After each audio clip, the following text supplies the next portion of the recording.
Just a reminder for pulse polio immunisation. येत्या 28 जून म्हणजेच रविवारी आपल्याकडे पल्स पोलिओ इम्युनायझेशन आहे.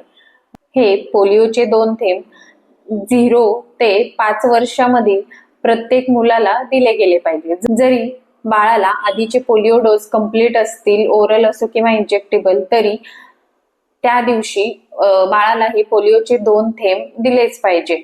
कारण हे एक ऍडिशनल वॅक्सिनेशन आहे, रिप्लेसमेंट वॅक्सिनेशन नाहीये.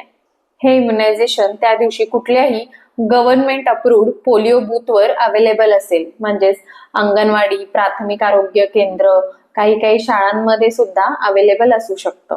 बाळाला थोडासा सर्दी खोकला आहे तरी आपण हे पोलिओचे थेंब देऊ शकतो. पण जर बाळ खूप आजारी असेल, खूप ताप असेल किंवा त्याला मोठा काही आजार असेल, काही ट्रीटमेंट चालू असेल, तर मात्र तुमच्या डॉक्टरांचा सल्ला अवश्य घ्या. थँक्यू.